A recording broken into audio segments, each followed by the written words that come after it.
This week, what I want to consider is what we might look like when we pray. This could be called our prayer posture. There's two parts that I consider that goes along with this. One part is physical, and the other part is internal. External posture, it can be life-changing to our prayer time. It's well known that simply how we carry ourselves physically can affect ourselves inside. Research has actually shown that holding your body in a power position can literally build your confidence just from that. If someone lacks confidence in public speaking, it is recommended that before they go on stage, if they're back somewhere, stand confidently. Put your body in a confident pose. Hold this body posture. And that confident pose will carry over onto the stage when you have to get up and speak in front of a crowd. So our body position affects us. Our posture can change our mindset and our heart and our emotions. The first thing to consider when it comes to this physical part of our posture is location. Where are we locating ourselves? Where are we posturing ourselves to pray from? Certain locations affect us in different ways. Some locations put us in better mindsets for one thing, and some locations put us in better mindsets for another. Some locations will work for something for a while, but it grows old and stagnant as well. I have a room in my house that's set aside as an office for me to work in, and it works well. But after spending hours, and then days, and then weeks in that room, it can get old and stagnant. So I head to a coffee shop. Change of pace, a change of scenery. And going somewhere new can affect me. Positioning myself to a different location can change me and how productive I am, how I feel. And so locations can differ either by external content or their internal meaning to us. In other words, what this means is that sometimes the things at a location can impact us. We go somewhere that has sunshine. We go somewhere that gives us some privacy. We go somewhere that has the hustle and bustle of people, and it can energize us. Just being around them can energize me. So things at a location can impact us. But other times there's something about a location that can also impact us. What's the history of that location? Many people in America, it's a big thing to go to Washington, D.C. It's about that location that carries some significance because of what it means. Does the location have a personal connection to me? Am I returning to a birthplace? Am I returning to a place where I proposed marriage? Am I returning to a place that I celebrated a pinnacle birthday? Sometimes something about a place is simply its newness. This is new and exciting. I've never been here before. And so what this place is about is freshness. So locations can either be determined by what is at the location or what about that location impacts me. Locations related to prayer can be the difference from sitting in a bare room at home to being outside under a clear sky and seeing the magnitude of God's creation. There's a time and a place for both. Locations related to prayer can be in a car, pounding your fist on a steering wheel, or cranking up some praise music and driving along happy. It can be in a car or it can be in church like we are right now. It's up to each of us to figure out what works best for us at a given time. Where do we need to be? Where do we need to locate ourselves? And then to purposefully find the right location for us. that puts us in the best place to pray. Within the church, what's interesting is that there's locations with meaning within the church. Simply sitting or standing at your chair in the sanctuary is a location. This location is your own place, but it also identifies you with the community around you. You feel connected with those to your right and your left. You're participating in a crowd environment, in a communal time, as you sit or stand aligned with everyone else. But there's edges and there's back corners to the room where someone can leave their seat if they need to and move there. These can be excellent places to locate yourself for prayer if you feel the need to detach for a moment. Sometimes something in the service might just hit home. And while the community and the service continues to move on, you're like, whoa, I need this. I need to sit here in this. And so you just go find a quiet corner in the back. And that's posturing yourself in a different location to meet your need in the moment.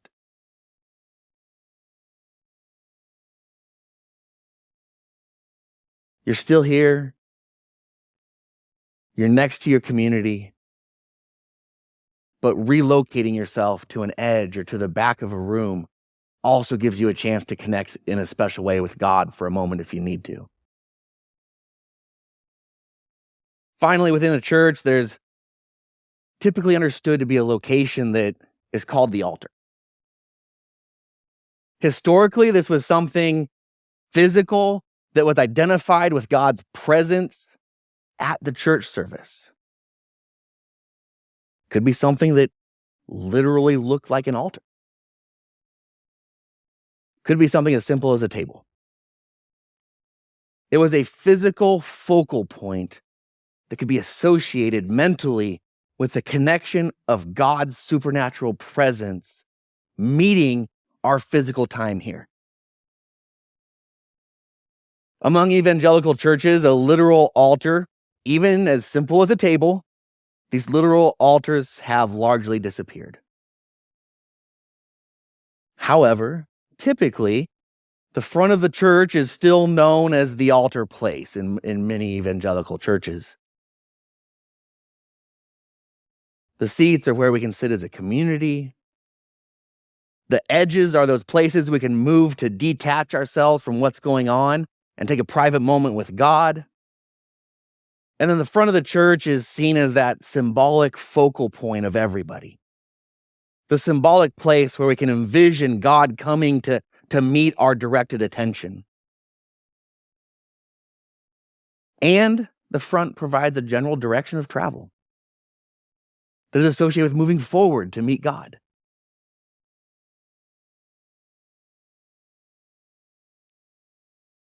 What happens is the front of the church in evangelical circles is typically where people will come to gather to be in the mindset of expressing that desire or anticipation to get closer to God. And it's very often moving to the front of the church is associated with what is in Christianese called an altar call. It's a chance to relocate myself physically to a place that identifies with where I want to go internally. I'm coming forward in a desire to meet God more, to become closer to Him. So being at the church can be very much about the physical part of the location. Everybody came here today. It's great to be here in the physical part of the location. But moving to the altar can bring us to a location that is about what it means to me. And these about locations, these locations are important because of what they're about, can be very powerful. God identifies with what's behind our move to somewhere. And God can choose to engage with us in a very special way in those places. If I need to move to privacy in the back corner of a room and I say, God, I'm coming here to meet with you more, something I need to work on. As I move to a private moment with God, he can then see, what is he wanting? What is he desiring? And he can meet me in that special way. As I take those steps forward to what is the front altar of the church, I'm physically expressing my desire to God, and God can meet me in a special way there. Most often, these relocations within a church, they're going to take place during an explicit time of prayer, of us engaging with God, or it can take place during a specific time of worship. Worship and prayer are interconnected, and that's a topic for another time. But these relocations within the church can be typically centered around prayer and worship. So that's the first part of this physical posture, is location. What location do we choose to take ourselves to? And what does that mean to us? How will that affect us in our prayer life? The next bit about physical posture is movement. We have a few choices within movement. None at all. I can be still. I don't have to move. So there's one choice with movement: to not move. We can also have slow movement. Slow movement can be simply a pace of motion that isn't making me sweat. I'm not exerting myself. It's just being able to move a little bit. And then the third part of movement can be fast movement, a rapid pace that can be physically strenuous. And in prayer, we can very often find ourselves simply not moving. We're sitting or standing still, and we're just talking to God by ourselves or within our community gathering. But there can also be a purpose for fast movement. There can be a purpose for the posture of moving fast. For example, I can experience something, be it good or bad. I can experience something that has such strong feelings in me that I cannot help but move. And I can engage with God at that level. Some people will hear horrible news, and I can't relate to this, but they'll want to go out for a run to meet with God. There's your fast movement that is your posture with God in your prayer time. Oh, it's such bad news. It's just, I can't do anything but just run right now. And you join God in prayer and you go run. Others can get great news and they want to jump up and down. They want that fast movement, just jumping up and down. Other times, and I have these often, I can simply have a posture in my prayer that involves slow movement. I can use slow movement at my seat. Sometimes during worship, you'll see me just put my hands like, just do this. And I'm not clapping loud enough to throw anybody off. I'm not even trying to clap with the music, but just the words going on in my head as I'm praying. I'm just having some movement to accentuate the passion in me. And it needs to come out somewhere. And so it can just be this slow movement.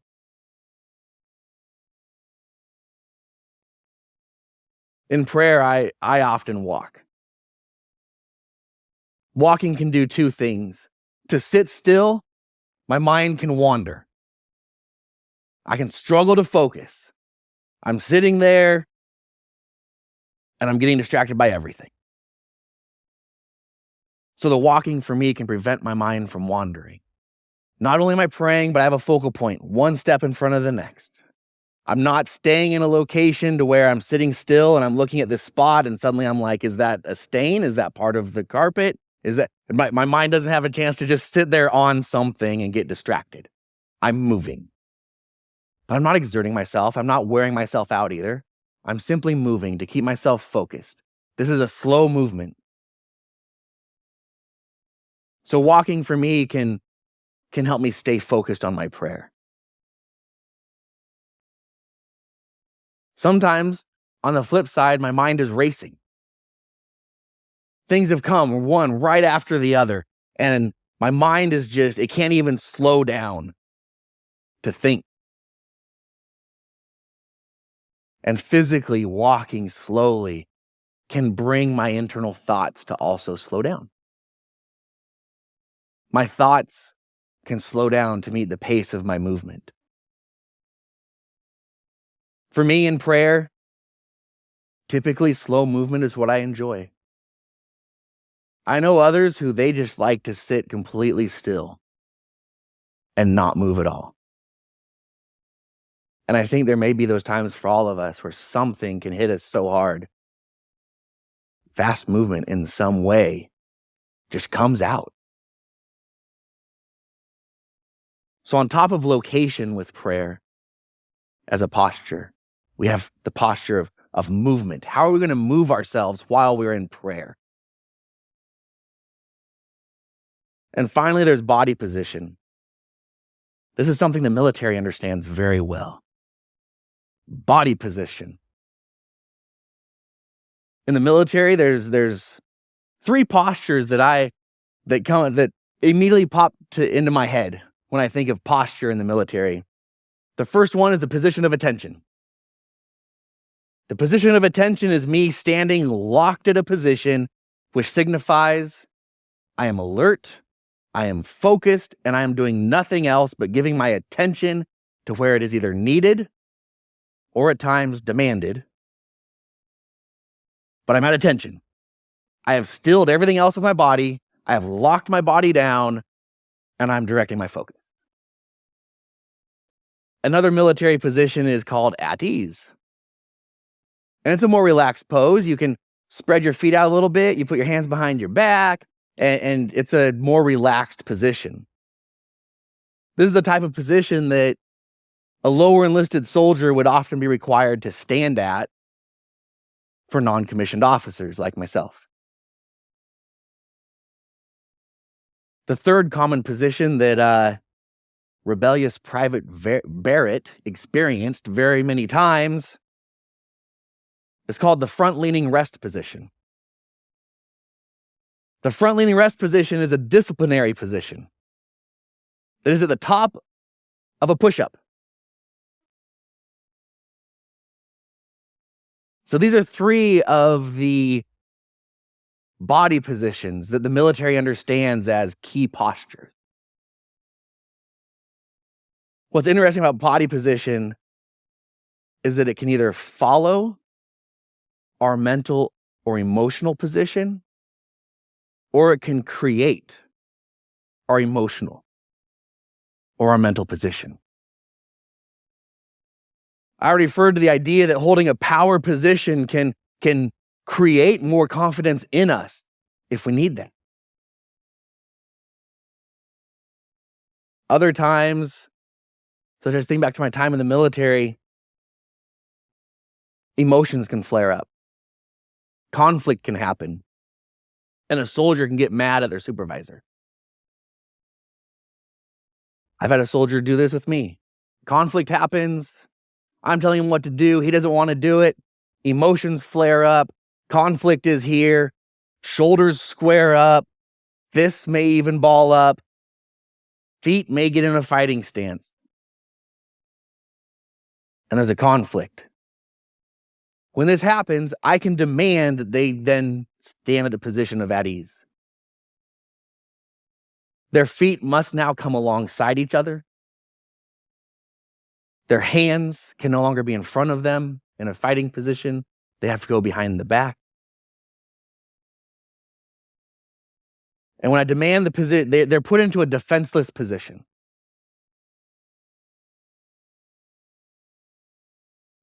So during these moments when they might otherwise do something stupid in the heat of the moment,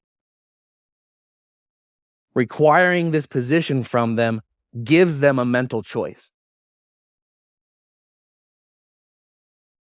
Will they continue to stand defiantly against me? Or will they at least externally move themselves to submit to me?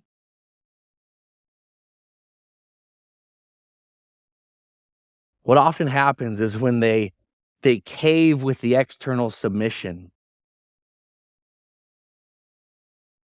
it's the first step in causing an internal submission. The posture that I can demand that they take can change how they feel inside. It can control them in the heat of the moment. It can lead them down a de-escalation path.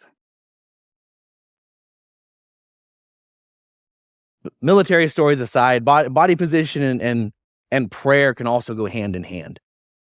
A common prayer position is to close your eyes and bow your head. Personally, I don't believe this is the mandatory prayer position.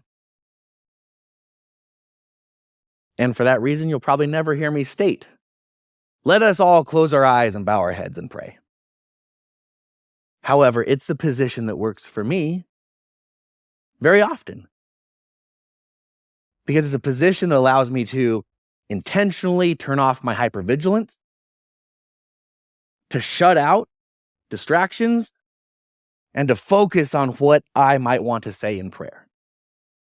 So closing my eyes and bowing my head is one way that I can just exercise control over myself. It is a posture, it is a physical posture of closing my eyes and bowing my head that is forcing distractions away, which will then create a change inside me. I'll be able to focus better. I won't be distracted so much. Another prayer position that I believe has been neglected is to proudly and boldly say our prayers with our eyes open and our heads held high. Such a position can come out of a sense that I know what I'm praying for, and I am so determined to pray for it and approach God with boldness that I will position my eyes up to Him with an expectation that I'm waiting for this to happen. I'm waiting for the fulfillment of what I'm praying for. Or it could be that I know what I want to pray for. I want to pray for it boldly, but I feel timid inside. But I choose to not let myself curl up in a ball and bow my head. Even though I'm timid, I determine that I will look up to God. I will position myself in that confident manner. Doing as Scripture says, approaching God's throne with boldness, looking to Him, and saying my prayer, even if it's not quite what I feel inside at the moment.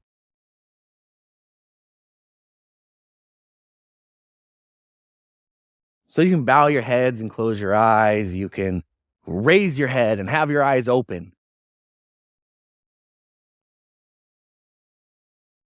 There's a third position, a third posture that is common in churches. And it's to kneel down in prayer. I've been sad that we moved to concrete floors, because I like to kneel in prayer very often. It's a body position that can express for me something like such a strong desire for something that I'm giving up any semblance of even trying to stand on my own. I am dropping myself before God. And I bring my prayer to Him. It can also simply be the ultimate position of physical detachment from everything else that's going around me in a church service. It can be a position of ducking out of this, almost ducking under it, pulling myself down onto my knees and being under all of this, finding a private moment. Rather than at the edge or the back, I just kneel down and I have my little private moment with God.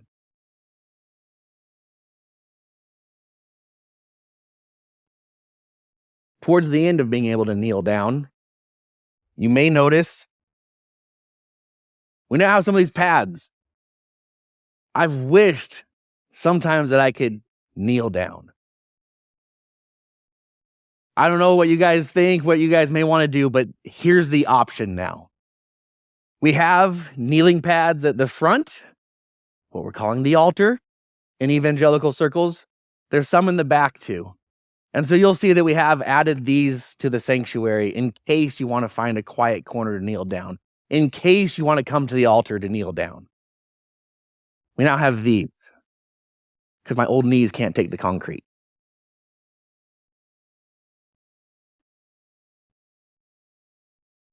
Other times in prayer, it can involve our hands. I talk with my hands anyway. And so I can use my hands to accentuate things when I'm communicating with you guys. And I can also use my hands in prayer. I can want to feel such a connection with God that just like moving forward to the altar, I can raise my hand up. I'm raising my hand up wanting to grasp at God.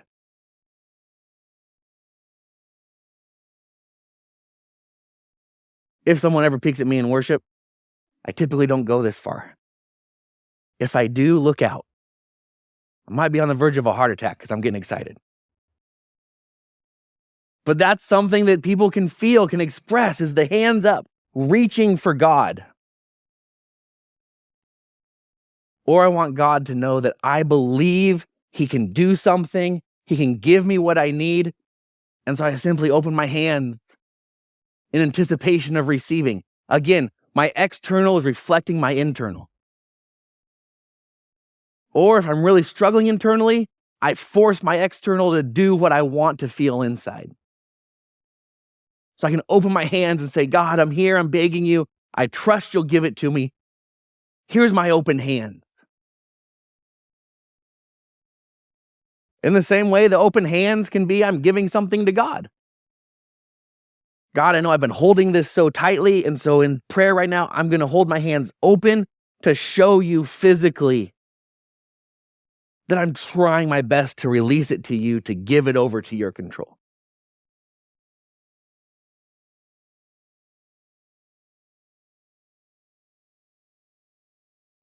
A misconception about body position is that I have to feel it in order to do it, or else it's fake or hypocritical.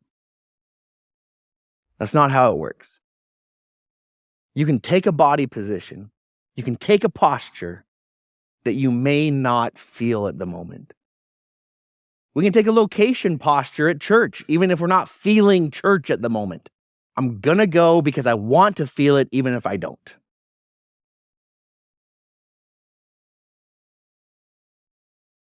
We're doing a physical act that is expressing what I wish I could feel at times. So it's not hypocritical. It's a desire. I'm putting my body into a position that I want to feel inside. So sometimes body position is born out of what we feel, and other times what we feel can be born out of body position. To wrap up the physical posture part, we can posture ourselves through our location, through our movement, and through our body position during our engagement in prayer to experience different things as we pray. The last posture to talk about today is the internal one. This one relates to our 3-mile-per-hour journey that we're on this year. This posture could simply be called the unhurried posture. This is the posture of Psalm 46:10. Psalm 46:10 tells us, stop your striving and know who's in charge, God. Some translations will say, be still and know that I'm God. And what this passage says is that when we stop all our work, when we be still, when we become still, God is exalted in the world. What's really going on here is that we become still and know he's God and he's exalted in the world. In other words, he comes clearly into view. I stop my striving. I stop trying to fix everything. I become still, and God is exalted in the world. He becomes apparent. He becomes recognized. He becomes evident. Thomas Merton was asked, "What's the greatest spiritual disease in the West?" And he answered, "Efficiency. The major spiritual disease in the Western world is efficiency, because from the government offices down to the nursery, we have to keep the plant running, and afterwards we have no energy for anything else."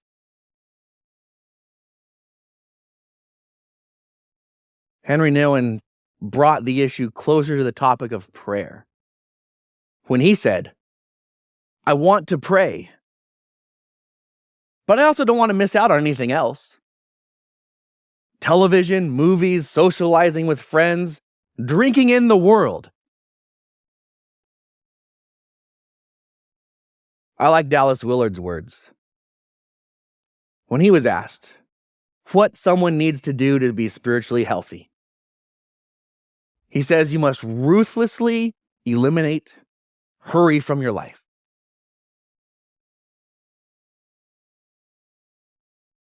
All of these people circle back to the idea of Psalm 46:10. To be still and know God. So here's our ideal internal prayer posture to strive for. The unhurried posture. Fighting us on this are many things, including 3 incredible Western inventions. The clock. Society began to manage its time based upon the clock in Germany in 1370. Then came the light bulb. The light bulb cut down the average American's sleep from what was an average of 10 hours a night. And most recently, the smartphone. A 2019 study found that the average American spends about 5.5 hours a day on their smartphone. These are 3 Western inventions that fight us on trying to assume the unhurried posture.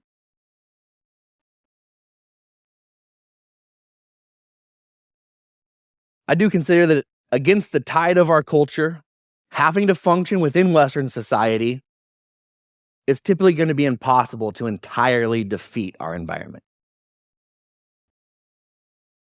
You can't stop the 8 a.m. workplace meeting, the 3 p.m. pick the kids up from school, the dogs that are due for vaccines, the annual dental appointment, the mandatory oil change,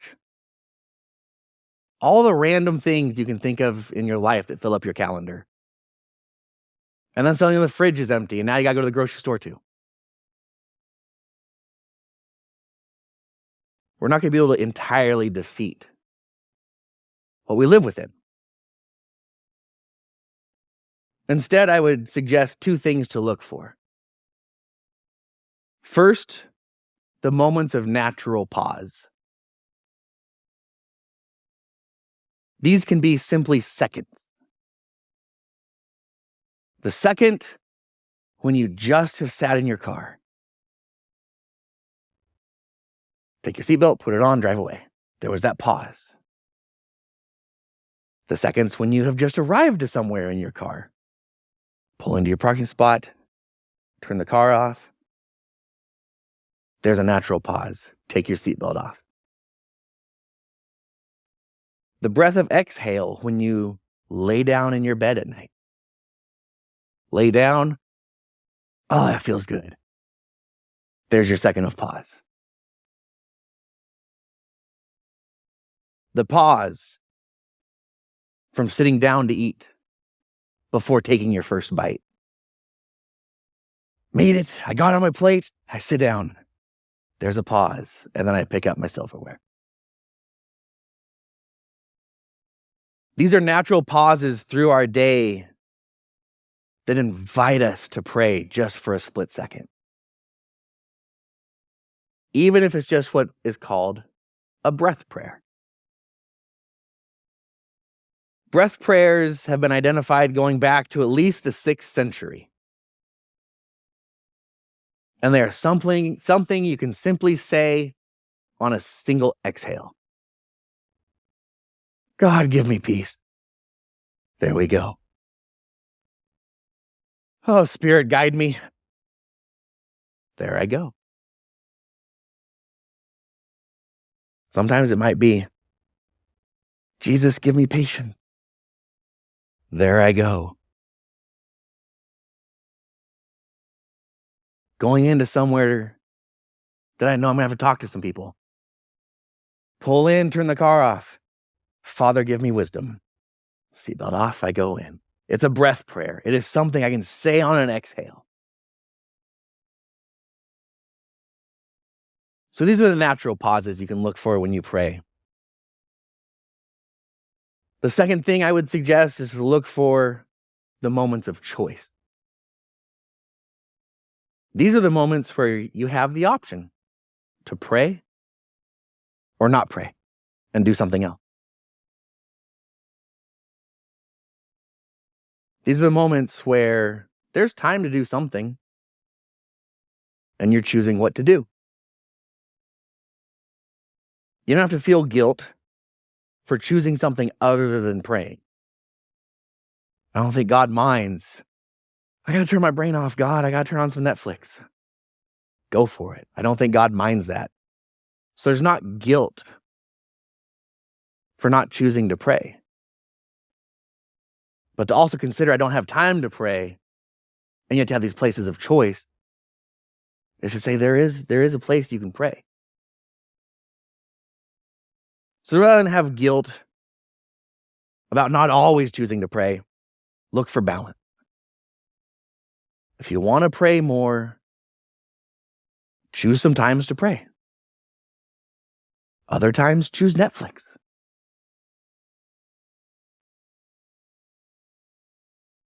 We've gone long on this, and so I'll sum up with this. Prayer posture is something to be aware of. It's something to work on. But it's also not something to have as a hang-up. Can't always make it perfect. If I want to pray from a location that I simply can't get to right now, pray from where I'm at. It's okay. If I would love to be able to pace while I pray, but I can't do that, pray from where I'm stuck at. If I wish I could pray from an unhurried mindset, but I cannot quiet myself down to do so, pray while I'm frantic. It's okay. These prayer postures are things to look at and be aware of, but they're not mandatory to pray. And while not every prayer may take place from a perfect posture, what I invite you to do is explore when you get the chance, or you feel the desire. Push yourself out of your comfort zone. How much does a friend get blown away if they see you do something abnormal for you to choose the relationship? You make an extra effort, and they feel that. That opportunity is there with God as well.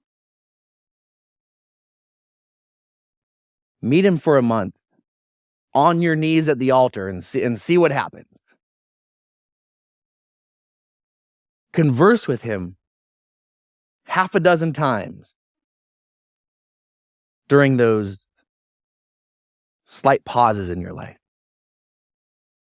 Shoot for half a dozen times a day. See what happens. Choose to turn your attention to him instead of Netflix for 20 minutes and see what happens. It's only the opportunity to have a relationship with the Creator. It's a minor thing, I guess. But no, push aside the worry that someone else might think you're weird if you reach towards God in a moment of prayer.